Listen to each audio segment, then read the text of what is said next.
রাজধানীর ভাটারা থানার শিক্ষার্থী এনামুল হক হত্যা চেষ্টা মামলায় ঢাকায় সিনেমার নায়িকা নুসরাত ফারিয়াকে কারাগারে পাঠানোর আদেশ দিয়েছেন আদালত। আর তাকে কারাগারে প্রেরণে খবরে ঝড় উঠেছে নানান প্রতিক্রিয়ার। এরই মধ্যে অনেক তারকারাই নানাভাবে নুসরাত ফারিয়াকে গ্রেপ্তারের প্রতিক্রিয়া জানিয়েছেন। এমনকি সংস্কৃতি বিষয়ক উপদেষ্টা মুস্তফা সরোয়ার ফারুকীও এই গ্রেপ্তারে বিব্রত হয়েছেন বলে জানিয়েছেন। নুসরাত ফারিয়ার গ্রেপ্তারের পরিপ্রেক্ষিতে আজ বেলা 11:12 সংস্কৃতি বিষয়ক উপদেষ্টা মুস্তফা সরোয়ার ফারুকী তার ফেসবুকে একটি স্ট্যাটাস দেন। সেখানে তিনি বলেন, নুসরাত ফারিয়ার গ্রেপ্তার বিব্রতকর একটা ঘটনা হয়ে থাকলো আমাদের জন্য।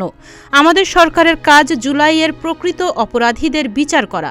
ঢালাও মামলার ক্ষেত্রে আমাদের পরিষ্কার অবস্থান, প্রাথমিক তদন্তে সংশ্লিষ্টতা না থাকলে কাউকে গ্রেপ্তার করা হবে না এবং সেই নীতি অনুসরণ করা হচ্ছিল। আমি বিশ্বাস করি ফারিয়া আইনি প্রতিকার পাবে। নুসরাত ফারিয়াকে গ্রেপ্তার নিয়ে ফেসবুকে প্রতিক্রিয়া জানিয়ে লিখেছেন অভিনেত্রী আজমেরি হক বাঁধনও। সকাল 8টার দিকে এক পোস্টে ফারিয়াকে গ্রেপ্তার করায় উদ্বেগ প্রকাশ করেছেন বাঁধন। এতে তিনি লিখেছেন, কি লজ্জার বিষয়, এই মেয়েটির কোনো দোষ নেই, সে মোটেও দোষী নয়। যারা ফ্যাসিবাদী শাসন চালিয়ে সাধারণ মানুষের ওপর অত্যাচার করেছে তাদের সঙ্গে তার কোনো সম্পর্ক নেই। ফেসবুকে প্রতিক্রিয়া জানিয়েছেন খায়রুল বাশার। পোস্ট দিয়ে তিনি উল্লেখ করেছেন যে নুসরাত ফারিয়ার সাথে অন্যায় হচ্ছে। খায়রুল বাশার লিখেছেন, উনি অভিনেত্রী, ওনার কাজ অভিনয় করা।